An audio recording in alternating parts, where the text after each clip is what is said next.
대한민국과 미국, 한미 관계의 어떤 긴밀도는 특정 기업이 로비로 흔들 수 있을 정도의 관계를 넘었습니다. 예, 총리님 오랜만에 인사드립니다. 네, SBS 이한섭입니다. 총리님 말씀에 상당 적극적으로 공감합니다. 쿠팡 관련한 건 말씀하신 대로 청원서든 법리적이지도 않고 상식적이지도 않은 것 같습니다. 논리적인 연계관계도 없고요. 그런데 저도 요즘 쿠팡 기사를 쓰면서 쿠팡한테 전화를 많이 받는데 좀 통상적인 기업의 대응 프로토콜과는 미래적인 것 같습니다. 그러니까 좀 미국 기업이란 타이틀 때문에 미국 기업의 정관계 네트워크에 대한 자신감이 있어서 그런지 몰라도 이례적으로 야무지게 달려들고 있는 것 같습니다. 그러니까 이 법리적이라든지 상식적인 선에서 이 문제를 대응해서는 답이 안 나올 수도 있겠다는 생각도 좀 들었고요. 처음에 디지털 규제 행정부와 협의가 연기됐을 때만 하더라도 쿠팡과 관계없다라는 정부 측 얘기를 절대적으로 신뢰했습니다.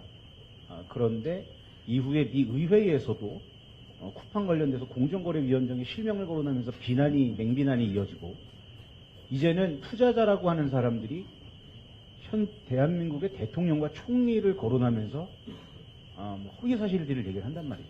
허위사실이죠. 심지어 저는 좀 깜짝 놀란 게 벤스 부통령이 직접 총리님과 대자한 첫 자리에서 쿠팡 얘기를 언급했다. 이 정도면은 이게 쿠팡이 간단한 조직은 아닌가 보다. 비즈니스적인 관점에서 접근하는 조직은 아닌가 보다. 라고 했을 때 드리고 싶은 말씀은 어쨌든 간에 USTR이 이제 사실여일 안에 조사 개시 여부를 결정할 수밖에 없을 것 같습니다.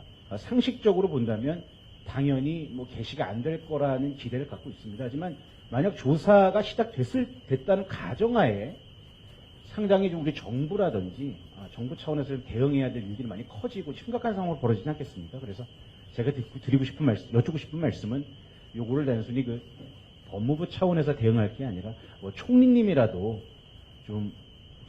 좀 책임을 지고 좀 적극적으로 좀 관리하겠다 이런 좀 말씀을 좀 해주시면 좀 든든하지 않을까. 네, 제가 말씀을 드리겠습니다. 우선 부통령과 대한민국 총리의 첫 자리에서 쿠팡 문제가 제기될 정도로 쿠팡 문제가 중요한가가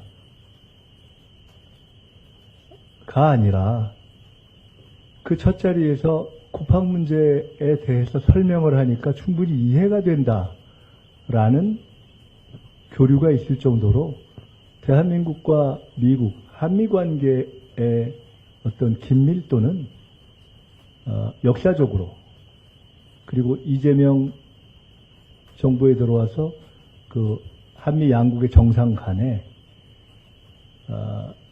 특정 기업이 로비로 흔들 수 있을 정도의 관계를 넘었습니다. 그거보다 훨씬 단단해져 있다. 한미 양국 어느 정부도 특정 기업이 실제 존재하지 않는 차별을 이유로 당사국 정부에게 호소해서 진실을 왜곡시킬 수 있는 정도의 허약한 기반 위에 있지 않다라는 것이 확인되었다 하는 것이 오늘의 저는 의미이다 이렇게 생각합니다. 그것이 실질적이고 본질적인 의미이다 이렇게 말씀드리고 제가 아까 한 측면에서는 미국 법을 공부한 로여 입장에서 말씀을 드린 겁니다. 그 정도의 문제제기 방식으로는 저는 통상적인 미국 로여들이라든가 또는 국제법을 공부한 로여들의 진지한 이해를 구하지 못할 것이라고 판단합니다. 그리고 이 문제에 대해서 총리가 앞으로 쿠팡 문제에 대해서 어떤 정도의 책임감을 가지고 다뤄갈 것인가. 국내에 가서 귀국해서 대통령님과 또 관계부처와 협의를 해야 되겠지만 오늘 벤스 부통령과 나눈 이야기 그리고 쿠팡 관련한 여러 가지 진전 상황을 가장 신속하게 공유하겠다고 했던 약속에 기초해서 총리로서 쿠팡 문제의 진행에 대해서 책임감을 갖고 직접 챙기겠습니다.